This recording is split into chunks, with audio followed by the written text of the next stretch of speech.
Hello HEMA friends and welcome to the Belgian Buckler Symposium Corona edition. Yes, this video is a video seminar for this beautiful event, which in more normal times is being held twice a year in Belgium. As the name states, this event is exclusively dedicated to the sword and buckler discipline. So let me introduce you to the argument I will treat today. We are going to explore a good part of the first section of the 133 Walpurgis manual, which is dedicated to prima custodia, the underarm guard position. And we will try to clear up the ideal tactical ways in which the plays are, most probably, meant to be applied. To let you better understand what you are going to watch, I'll have to explain you in a relatively brief way my new way of looking at the manual. Okay, let's start. So back in the days, I was practicing sword and buckler far more than now. It was my way to go discipline for 5 years. And since 2014 to 2016, I started to practice it only with minimal gear, a practice which at that time gave me a lot. Then, after going back to a more regular and balanced way of practice, I asked myself why only in the sword and buckler environment, or better, mainly, such a culture for minimal gear has developed through the years. And after some more years studying the 133, I funny enough found the solution to this question, which is kind of simple. The manual was meant for that kind of practice in the first place. So, the 133 in my experience is not a fighting manual, but a training manual. It's a manual that records a variety of exercises which are meant to teach someone how to fight. Whoever created the system 700 years ago was probably training people in the use of sword and buckler in an environment which had to deal with the same problems we have to deal with today, having the highest degree of realism in relation to the equipment used. What I perceive by reading the manual now is that the equipment used was most probably only swords, blunts I hope, maybe wooden or maybe even sticks, bucklers and leather gloves. Exactly as we see on the manual. So which kind of proof I have which support this? Well, the manual itself. We can assume that the manual is a training manual by the relationship between the instructor, aka the priest, and the student. Many times the priest tells us that he is doing something to let the student learn something else. I give you a simple example. Folio 10 recto, quote. However, while the priest is in the action of binding above, he teaches to the student what is to be done against the Sphinx, namely a stitch slack, etc., etc. And this simple clue is easy to find in other parts of the manual too. How instead we can assume that is suited for minimal gear training instead? Well, this hypothesis is mainly based on iconography about that period, but is even more related to the iconography of the manual itself. So, if we watch at the manual, almost every thrust to the head is represented on the side of the head. So this means that the way of dealing with the problem of training thrusts to the head is simply going deep enough to recreate a realistic distance management of the thrust, but changing target for safety issues, of course. In another number of cases, the thrust is represented stopping before reaching its target. What instead is the way of dealing with thrusts to the chest? Well, here the choice is one-sided. The chest is too large and avoid it would be a bad compromise in terms of good training, so this solution is to stop the action in front of the target. What about cuts instead?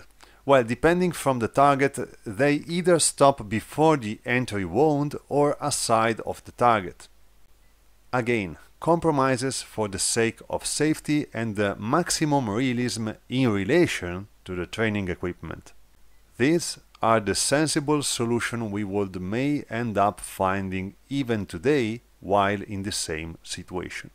Anyway, this kind of training method is possible only at a very slow pace, which can slightly be increased through time, but only until a certain point, for the sake of safety and for the lack of safe contact. And this is what we can see today in our minimal gear training too. So, because the manual is a training method full of exercises meant to train some kind of action or reaction, and because all of these exercises are meant to be trained with minimal equipment only, the exercises are not always representing the real action they are meant to teach in an appropriate way, as the goal is to pass the instrument needed to reach the outcome, not the outcome itself. What? Are you, Federico, saying that the manual is wrong? Well, not at all. Only that the manual seems to be suited for a specific kind of practice, in a specific kind of environment with specific tools. As any other human activity, by the way, and as our modern training too. And if we want to learn from the manual and use the techniques in another environment, namely full gear bashi practice, we have to use the proper tools at the proper time.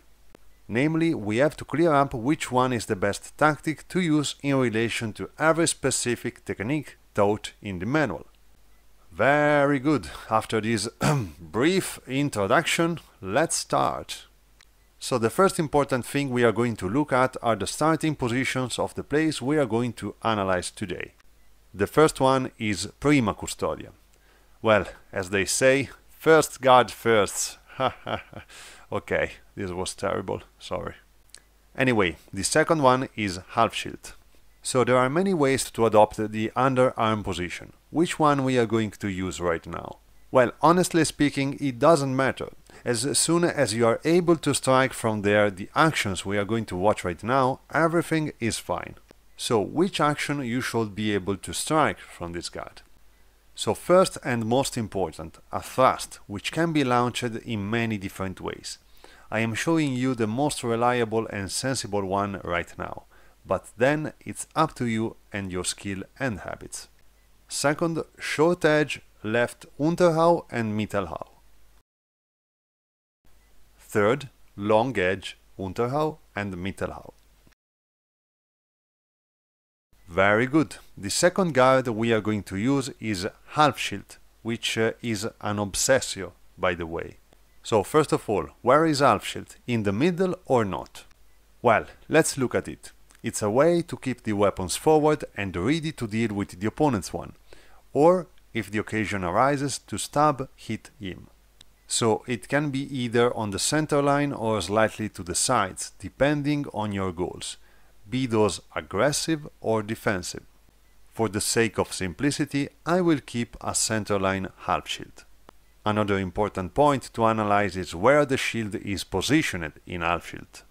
Well, the manual seems to show when the shield presents the flat on the front or the edge at an angle, and the half shield seems to show an angled buckler. Honestly speaking, is again up to you. I prefer to keep the shield at an angle, because I think that the word half shield refers to the fact that it covers very well one side, the left one for right-handers, and shows an opening on the other side, to better program the opponent.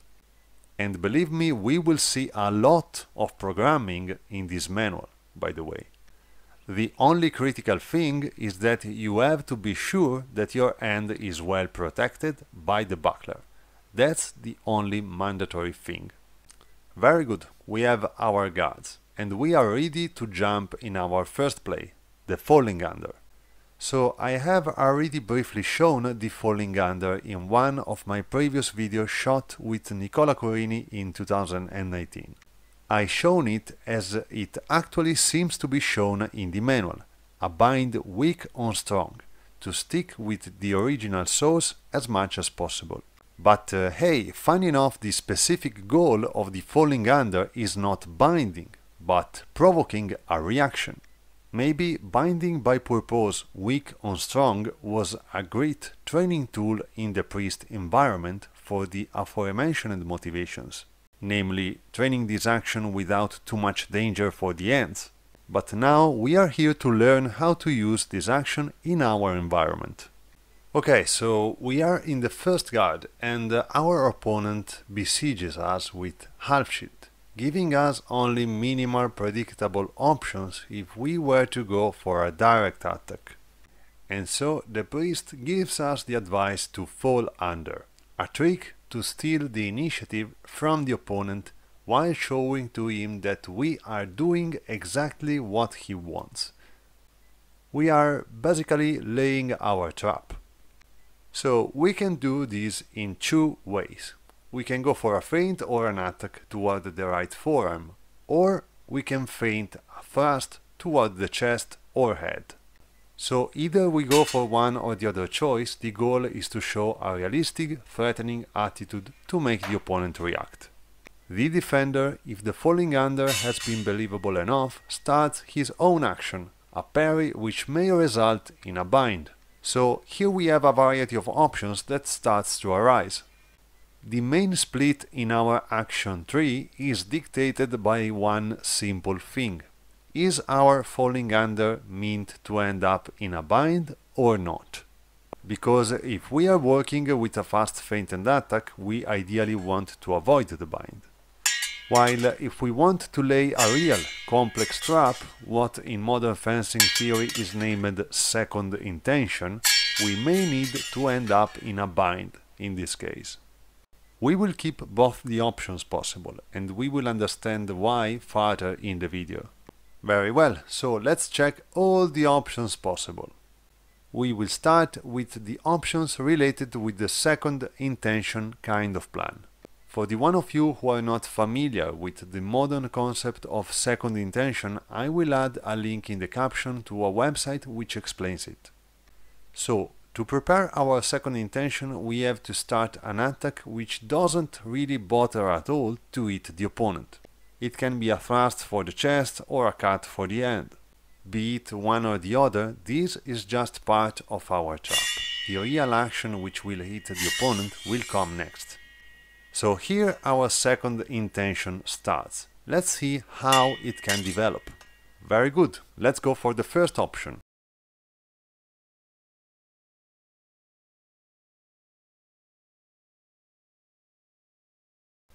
So the first option is the action which happens against the common fencer, which after parrying our falling under, which remember he considers a real attack, this is crucial, answers with a fast blow which leaves the bind.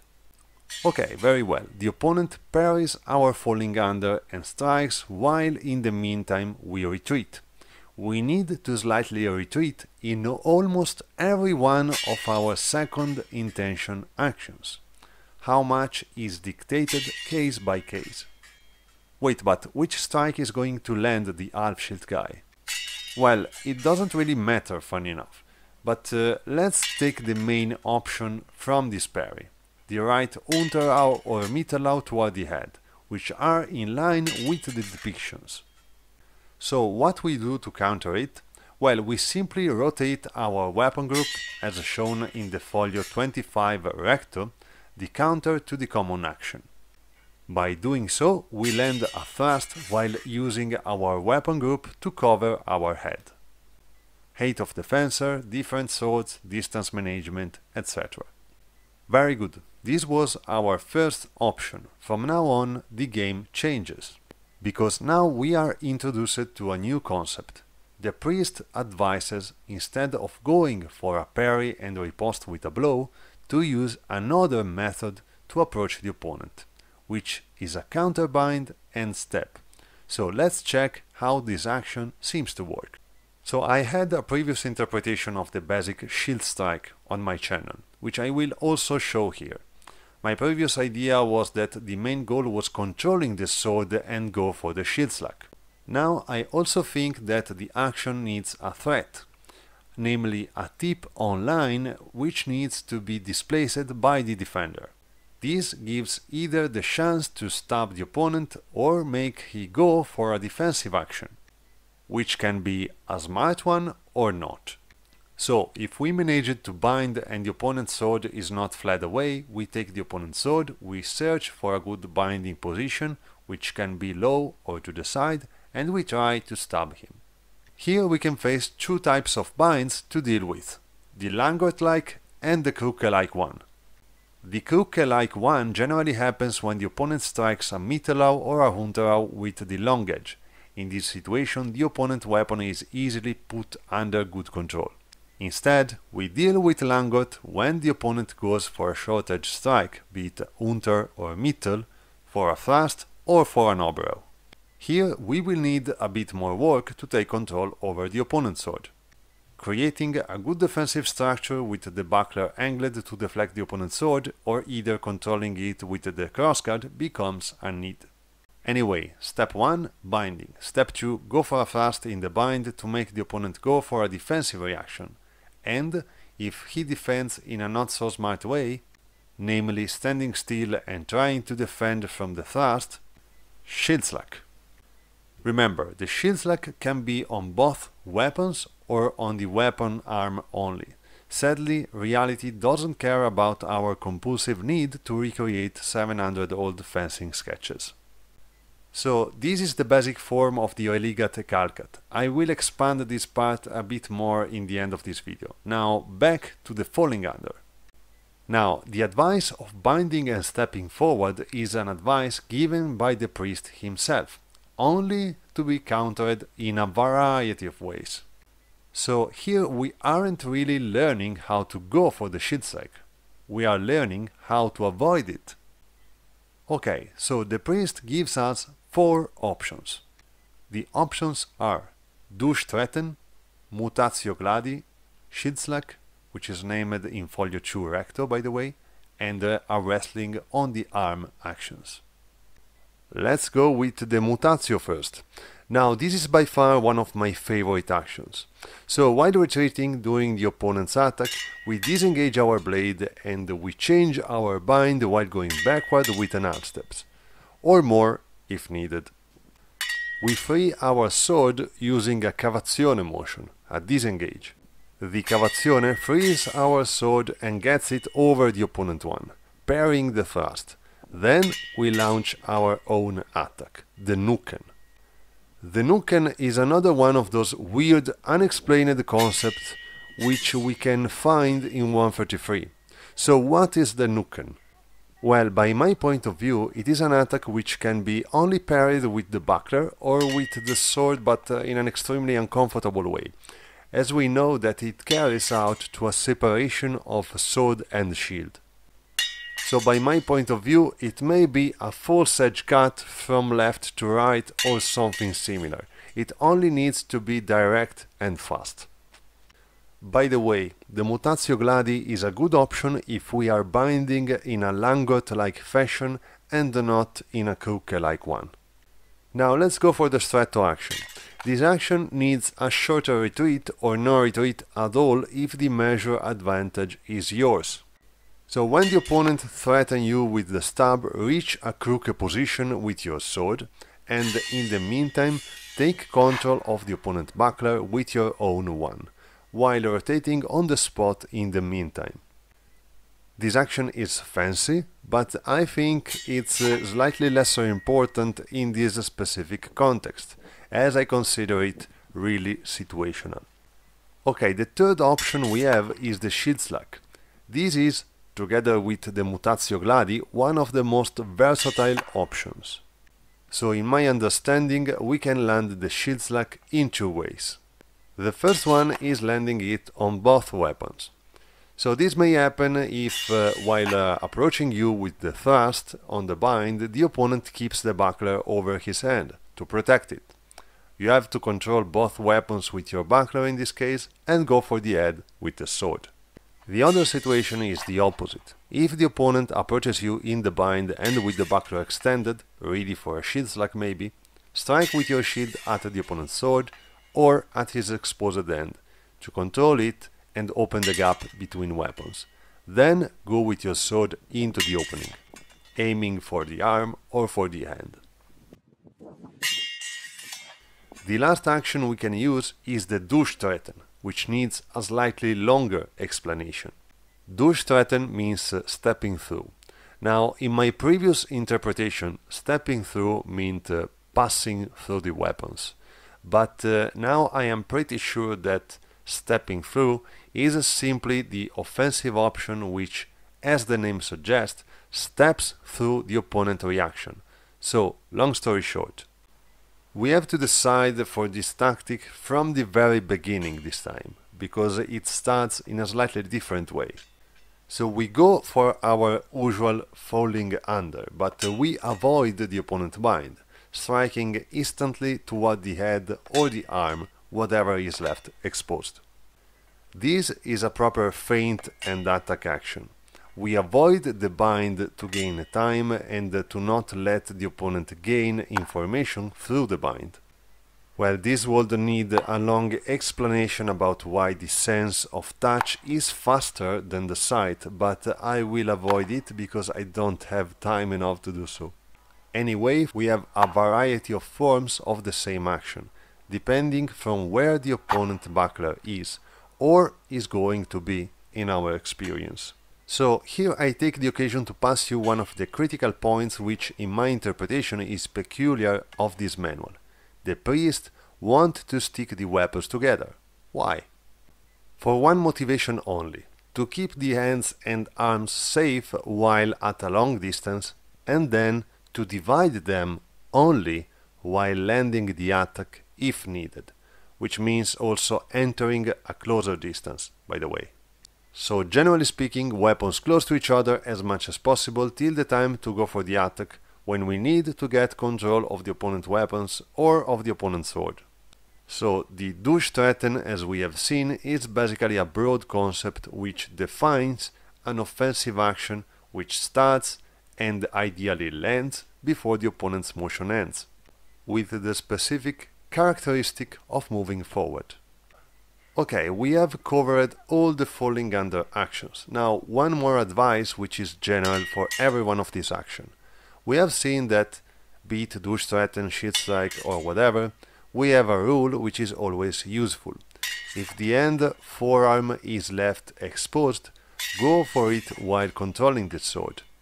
If the end forearm is instead protected by the buckler, control both the weapons with a Shield Strike and go for the head.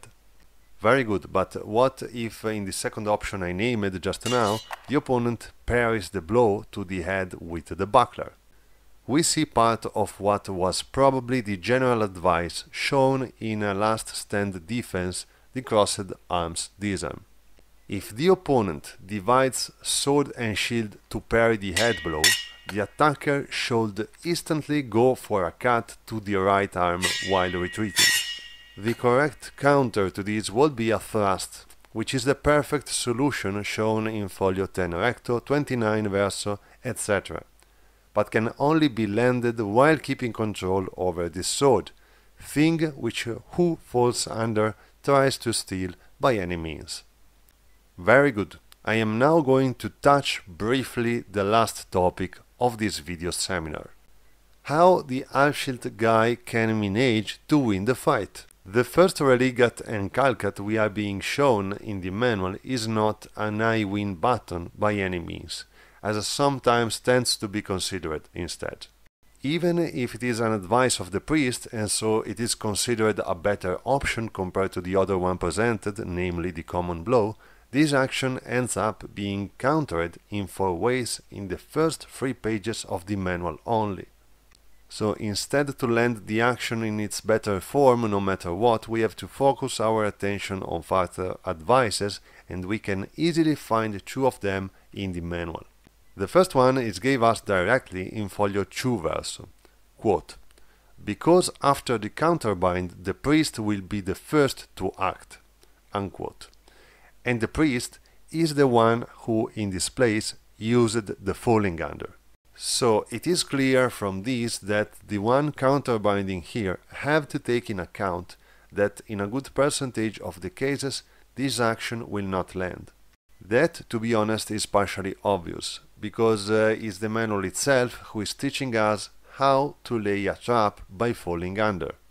So one of the actions that the falling under is meant to fool can't be the solution to it. The second advice is the most important. Is a general, and believe me, general means good, Solution to the problem. Quote, "The one who binds and the one who is bound are contrary and irate. The one who is bound flees to the sides. I seek to pursue."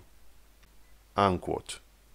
We can find this advice all throughout the manual when the priest tells us about how to deal with this binding.